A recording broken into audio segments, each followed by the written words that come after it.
Depending on your style, I've got 2 different Valentine's Day nail art looks to share with you. The first one I will show you is a bold Valentine's Day look that uses black and gold nail polish.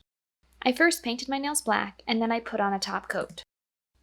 Next, it's time for the nail art. I started off with a nail vinyl and I sponged on a gold polish. It looked pretty plain to me, so I decided to add some dots.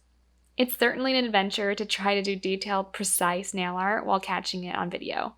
At least I noticed pretty quickly. The next nail, I only used my stamping plate.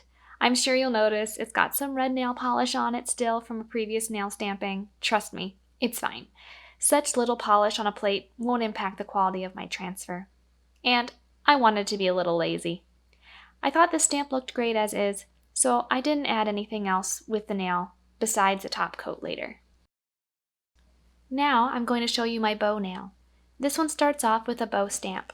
Unfortunately, a tiny bit of the nail plate number transferred with it.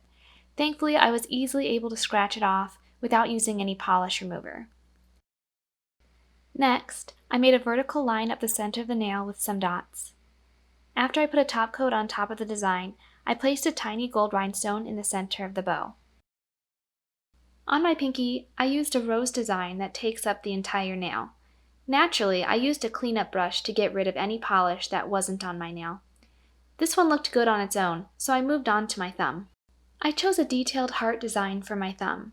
I didn't like the empty space on the top and bottom of my nail, so I added a curved line of dots at the top of my nail and a horizontal line of dots at the bottom. Now that you've seen my gold and black Valentine's nails, let's take a look at my red and white nails with a holographic accent nail. With the next set of nails, I painted a red accent nail and white nails on the rest. On my accent nail, I did a similar technique as the last nail vinyl. I kept this one simple, but I used a holographic polish to add some sparkle. It's often difficult to find a design that will fit my tiny pinky. However, I was able to find a small rose stamp that could be placed in the center of my nail. It pretty much took up the entire nail. The next nail, I chose a pattern stamp, and then I cleaned up the edges. I also used a Cupid stamp, which I centered on the nail like I did with the rose. Unfortunately, this one did not want to transfer with my clear stamper, so I had to use a different one that is difficult to show my stamping on camera. For my last nail, I decided to change up the color. I chose a pink for a heart design. I could have only used one heart from the design, but I kind of like this double heart look. Now let's look at some of my nail fails. I show you these because I don't want to give any illusions that my first nail art attempts work every time. Sometimes it takes so many tries before it finally works. Sometimes something falls or I smudge my wet nail on something. This kind of stuff, although frustrating at times, is what helps us learn what works and what definitely doesn't. I feel like that learning process can be the most important part of nail art, and it's what made me improve every time. No matter where you are in your nail art journey, don't give up.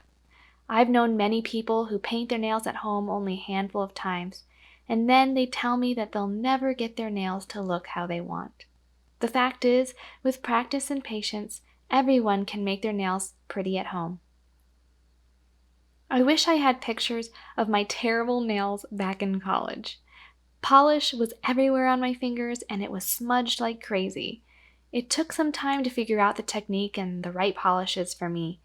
I'm not making any claims that I'm a nail expert, but I'm definitely improving all the time.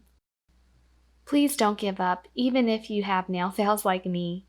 It's so worth it when you get the look you like. And that's what Kay says.